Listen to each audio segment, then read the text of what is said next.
Sidang pra-peradilan yang diajukan Roy Suryo kembali menghadirkan pernyataan yang menjadi perhatian publik.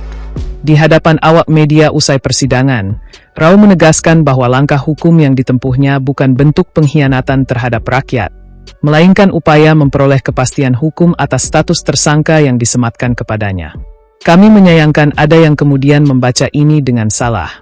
Kemudian, dikatakan kalau tindakan pra-peradilan itu adalah mengkhianati rakyat, kata Roy Suryo di kanal YouTube miliknya, Minggu, 12 Juli 2026.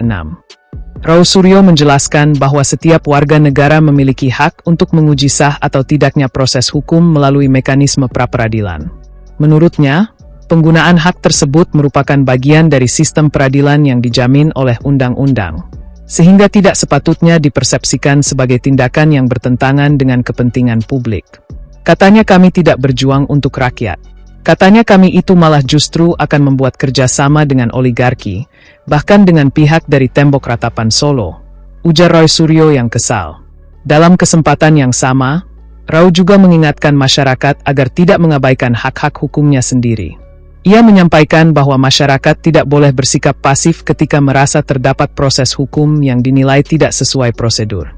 Pernyataan itu ia tutup dengan kalimat yang menyebut agar masyarakat tidak sampai mati konyol karena tidak memahami atau memperjuangkan hak hukumnya.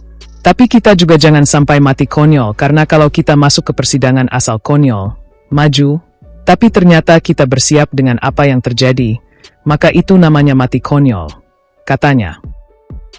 Sementara itu, kuasa hukum Roy Suryo menegaskan bahwa permohonan pra-peradilan diajukan untuk menguji legalitas penetapan tersangka oleh penyidik.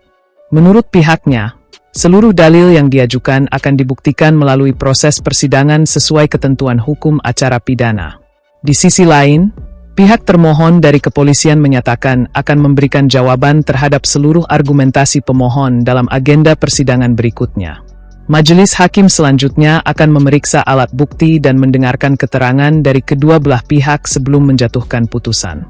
Perkara ini menjadi sorotan karena tidak hanya menyangkut status hukum Roy Suryo, tetapi juga berkaitan dengan polemik dugaan penyebaran informasi mengenai ijazah Presiden ke-7 RI, Joko Widodo, yang telah berkembang menjadi perdebatan publik dalam beberapa waktu terakhir. Putusan pra-peradilan nantinya akan menentukan apakah proses penetapan tersangka telah dilakukan sesuai ketentuan hukum atau terdapat prosedur yang perlu dikoreksi. Hasil persidangan tersebut juga akan menjadi salah satu tolok ukur dalam menguji akuntabilitas proses penyidikan yang dilakukan aparat penegak hukum.